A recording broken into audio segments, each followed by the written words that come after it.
however you want to. I'll take this one here, and just as long as it sits good. All right. So there's a couple questions here that we have. All right, here we go. Is it on? So I just want to say, he wouldn't move over. So it will be, payback time when we get home. I won't move over. There we go. That one works. I'm sure they heard me. He wouldn't move over. I needed a horn on that car is what I needed. It was a good time though. So a couple questions here. One,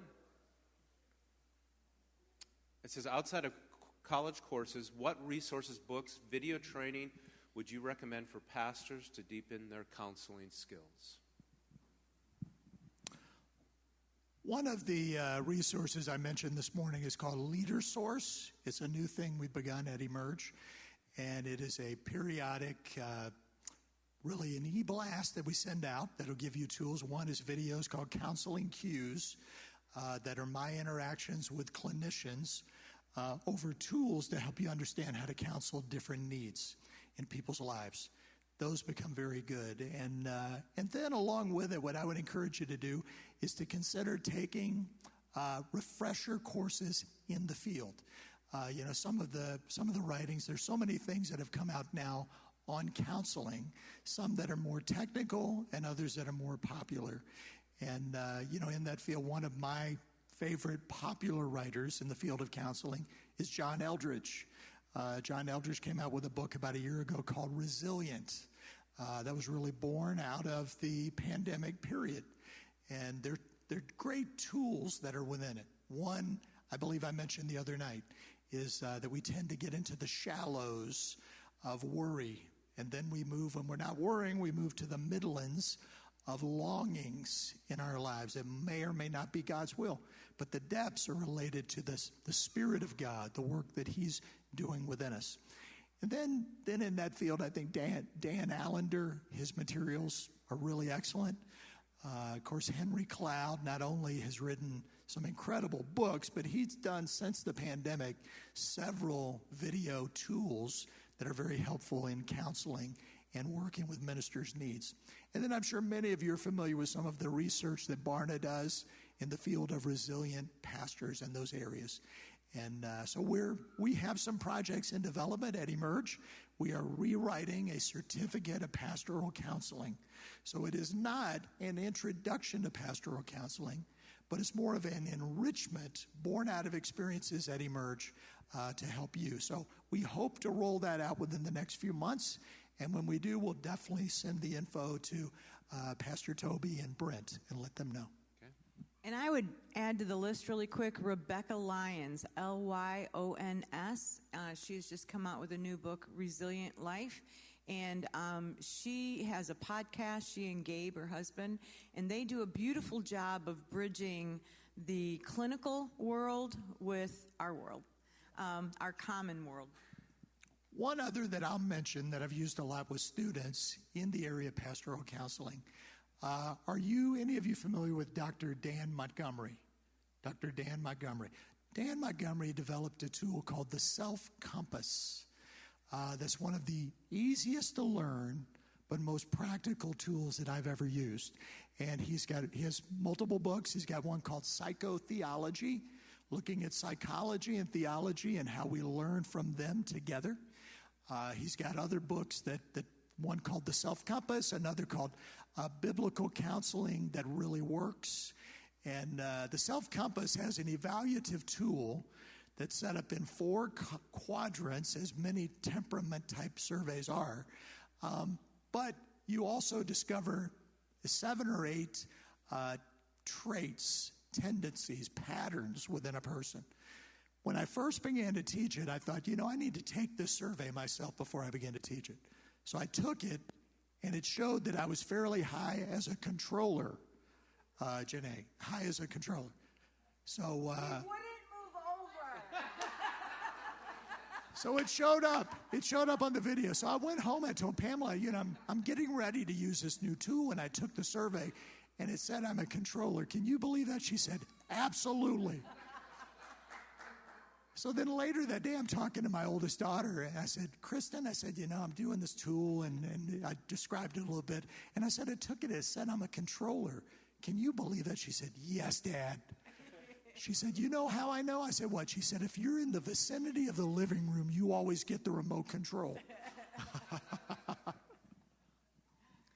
Just a follow-up question on that. You alluded to that, I think, yesterday. I think most pastors do get some kind of pastoral preparation, counseling preparation. But as a lead pastor, what are some good guidelines? I know some that I practice, some good guidelines just to follow as far as who should I take, when should I refer? One of the real concerns in pastoral counseling, many of you know, is that it is too often become a trap that's led to something that has wounded the pastor, the church, the person.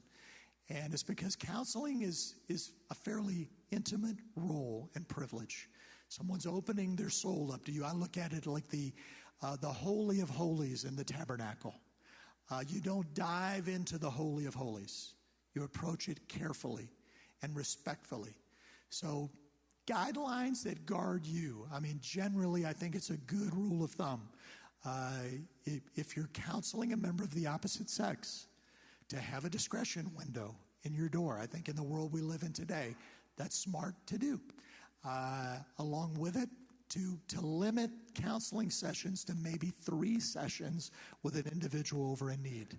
If you go beyond it, let's say it's a couple with a marriage challenge, and you go beyond it, you get into the weeds of that struggle, then you forever become the person that knows all of those things about them. And then they sit at church on Sunday, and you share a story, and it sounds a little bit like their story, and they feel like they've been exposed. So the other is to tell them, unless you are, I'm not a clinically trained counselor. I'm a pastor. I'm a hope giver. And I'm here to listen, to care, to show compassion, to pray with you. But within a few sessions, to build a reservoir of respected clinicians in your area that you can refer them to. And take very seriously the vetting of those individuals. Just because someone tells you, oh, they're a Christian, they do Christian counseling, they may be very different than what you would expect. So what I would do, I would meet with some of them. And, I would discover a gentleman gifted in the field of working with men dealing with anger or working with couples in crisis. So just using wisdom in the navigating of those relationships and to be wise, loving, guarded, and careful. All right. Got a question for Pamela. So in most cases, the lead pastor is a man. Some of those things are changing. Yeah. But as a spouse, some wives are very involved in the ministry of the church. Some are not. But the pastor comes home. He has, man, we got some exciting ideas. We got all this happening. How can a wife best respond in a way that isn't just the yes person, but also not the downer? The sounding board, to be a sounding board. I think, honestly, the nature of our work, the spiritual nature of our work, the spiritual nature of the pastor really is designed in a way that whether a spouse is working in the church or is employed outside the church, there needs to be such a togetherness in the heart effort that you put towards ministry. We've seen different pastors that have tried to do the pastor thing, and the wife has said, no, I don't want to be a part, and she's gone out and gotten her own job. And, of course, to each their own, but that doesn't always set itself up for a healthy situation in the church. or for the pastor if, unless there are other female people on the staff where women of the church have someone to come to. It's just beautiful, and a beautiful example for the church people, the healthiest, let's put it that way. It's not always perfect, but it's the healthiest example for the church people to see the oneness of the pastor, his wife. We have 4 children. They are not perfect. The people we pastored never saw a perfect family, but they saw us working towards that, and they saw us supporting one another. So I think that for the wife that is at home, not as involved maybe on staff, not as involved in work at the church, it is just important for us to support one another. And I would say that even on the flip side, if the spouse is coming home from their job, they need a sounding board. So it probably, for me, would have more to do with just the health of the marriage, that each one is deserving of respect, and each one is deserving of encouragement, of being the sounding board, of giving, being that listening ear, and also being able to give feedback. We've been married long enough. If Robert's going to come home and say something to me, he's got to know he's going to get feedback. It's kind of the way it goes. But it's how our marriage is crafted, and it's how we have wanted to live life. We believe in a teaming life, and we've given that same space to our children. All right, good. And that one was kind of that comes out of a personal story that I'm aware of, where the husband would come home. He was getting affirmation at work. I see, yeah. But it's not as much from the wife. And then if there's a hole in the minister's heart, insecurities, then... Yeah, we have to be so careful. And that's where I think, too, the flip is also true, because if one of us is going out to the secular workplace and coming home, there's a lot that can happen. If a pastor... is coming home and there's affirmation being given, and there too, I think it's why it's so important that we keep clear communications. There have been times he has said to me, I need some affirmation, I'm getting some at church, and I need to, I don't always need to know, the other side of my idea, but, so the honest truth is we need to be on the team together and supporting one another, listening to one another, and affirming each other also. Did you want to add anything to that? She just said he always wants to add something. One of the things that I've heard you say more than once, Pamela, because there is the dynamic, no 2 pastors, temperament-wise, or no 2 pastor spouses are temperament the same. Is the temperament the same? We're all different. There are things that our wiring and all is different. So when we followed a pastor and his wife who had planted a church in New England, the former pastor's wife had this large Bible study. So when we came, I think, Pamela's going to be the Bible study leader now. But her idea of excitement was not meeting with the same group of women every week who come and say, feed me, I want more. She wanted to get out into the marketplace and to reach new people.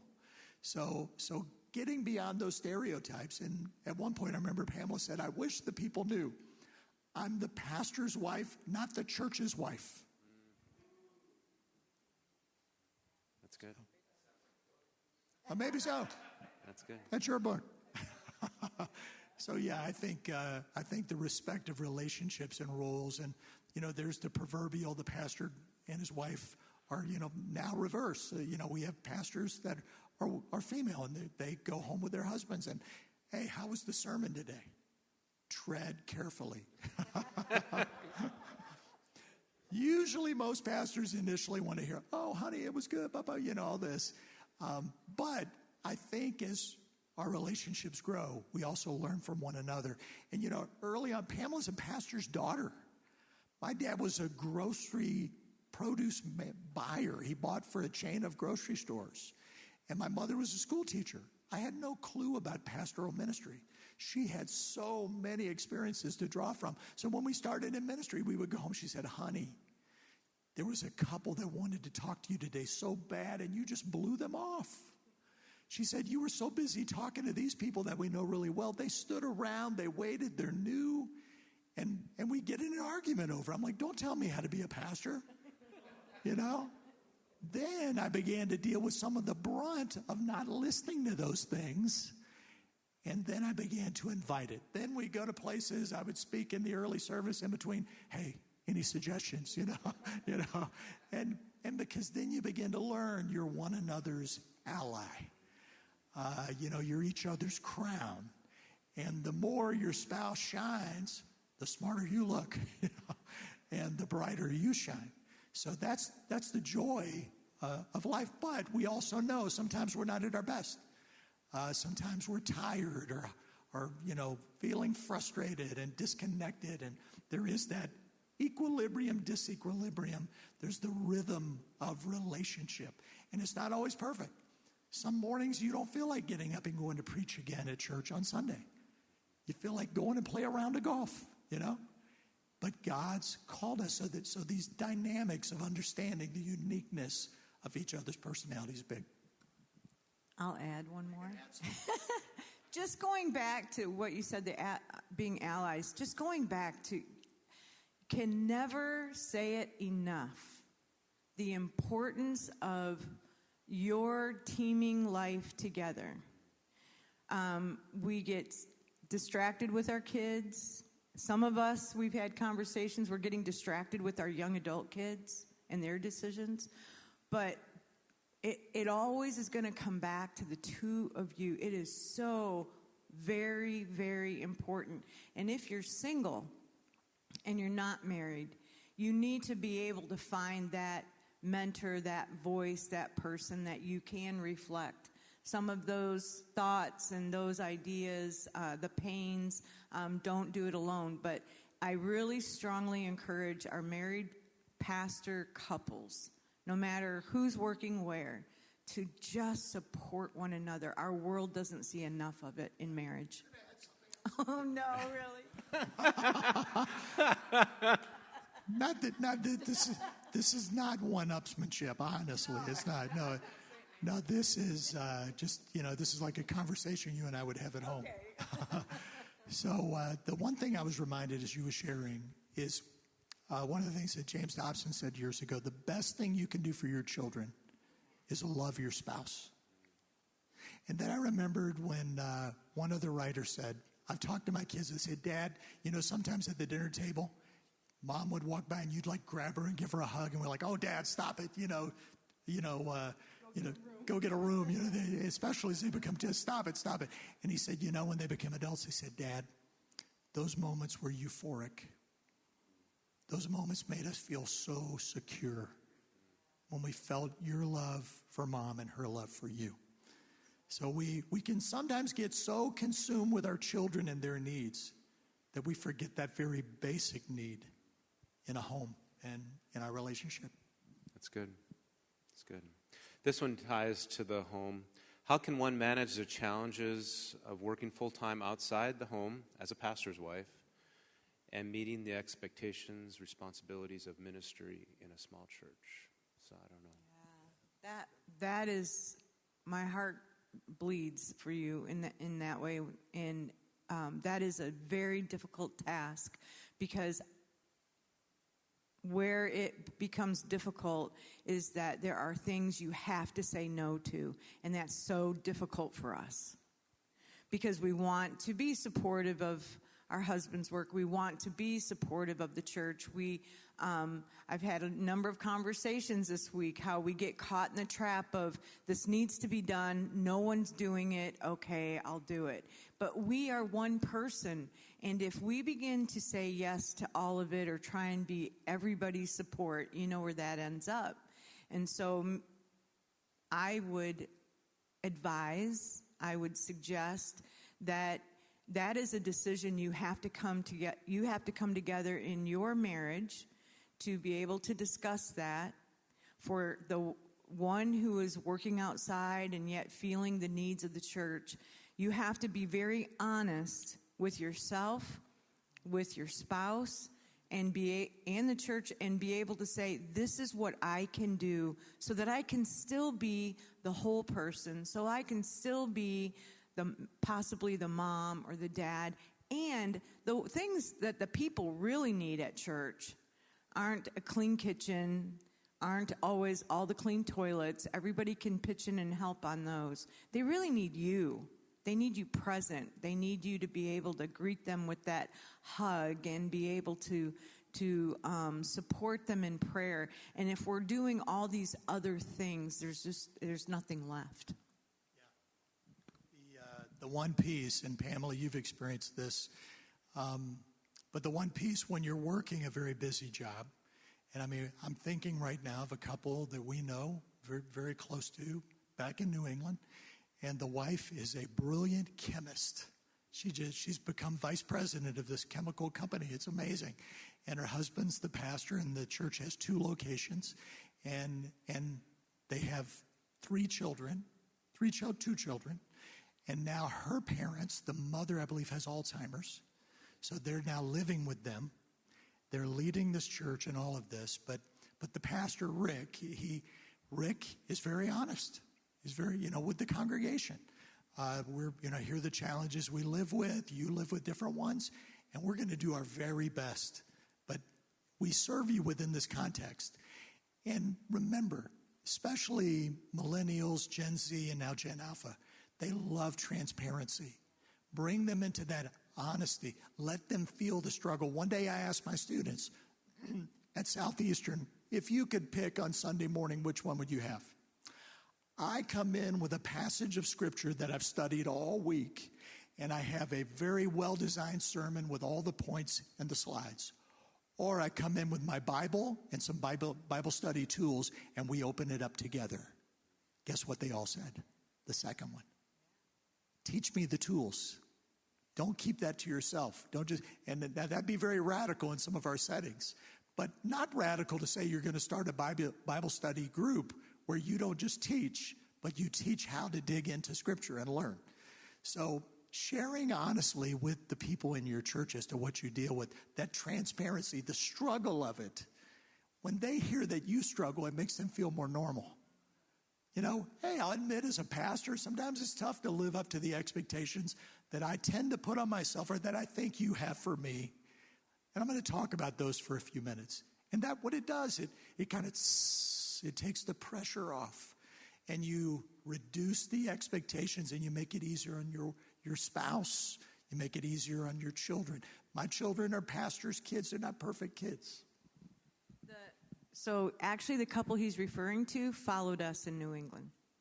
He was a student at Evangel while we were pastoring Timothy, and in the summer he'd come home and work closely with my husband and paid his tithes faithfully as a student at Evangel.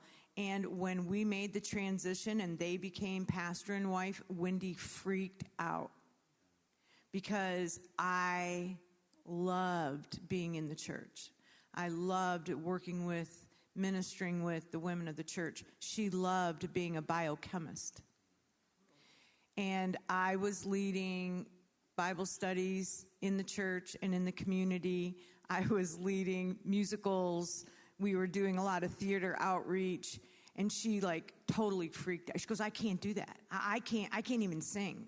What am I going to do? And I said, you be you. We would sit and have long conversations of how she needed to be who she was, who God created her to be, because it's a new season, not only for them, but for the church. And it brought in new people, and it was a different framework for that time. Seasons are so important, not only in our personal lives, but in the life of the church. And I had this conversation yesterday with one of the girls, and that is, if it is like, I'll first say it like this. This is a bit of an analogy. If our bank account, if our budget a weekly budget, we need to make X amount of money, and we don't see that money coming in, and we kill ourselves going and getting a second job, third job, doing stuff online, all to make that extra money, we're not giving the Lord any room to do a miracle, to be our provider.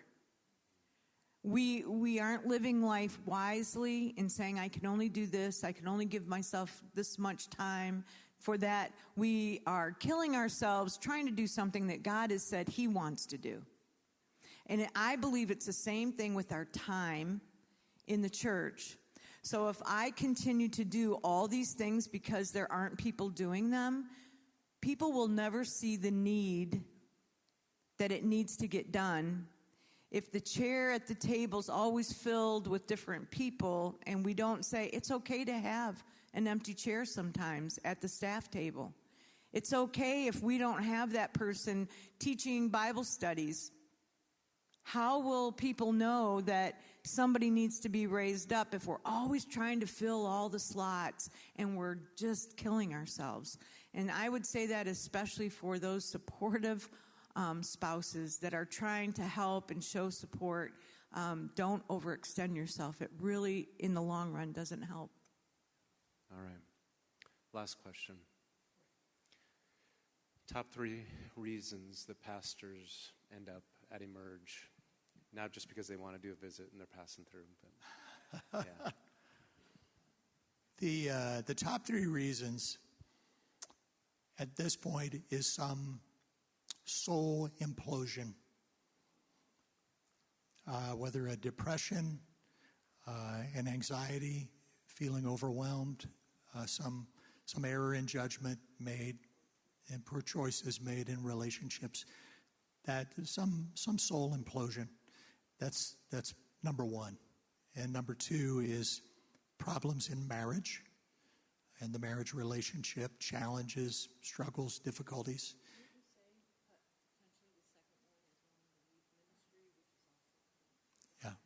Yeah, that would be a key one as well. Wanting to quit, wanting to leave ministry, being at a crossroads. And then I'll say another one, a 4th one, if I can add on, that we're beginning to see, is preventative steps. I mentioned we have people now that will come and say, my marriage seems okay, my relationships seem pretty good, the church is going pretty well, but I see so many people that are struggling and falling that I'm asking myself, when does my trap door come? And how do I gear up and get ready? It's like when Jesus said, Peter, Satan has desired to sift you as wheat, but I prayed for you. And and that's encouraging, because that's the awareness of mental health and care, soul care, is becoming so much of a major part of our culture. And now we can use that in language. Pastors can get up and say, I love being a pastor, but some of it's really challenging. And one of the challenging areas can be like with your family. So guys, pray for us, because, it's important that I stay strong and whole, that my wife, my husband stay strong and whole, that our children do. But here are some of the challenges you can pray for us about. And that's freeing to the pastor. And it's educational to the church. Yeah, we do preventative maintenance on our cars. That's right. We do our annual physical at the hospital. But there seems to be almost like this taboo of doing it for our heart and our soul, isn't it? And for our ministry. So, very good. Can we give them a hand? They've just been... We love you guys. This has been great.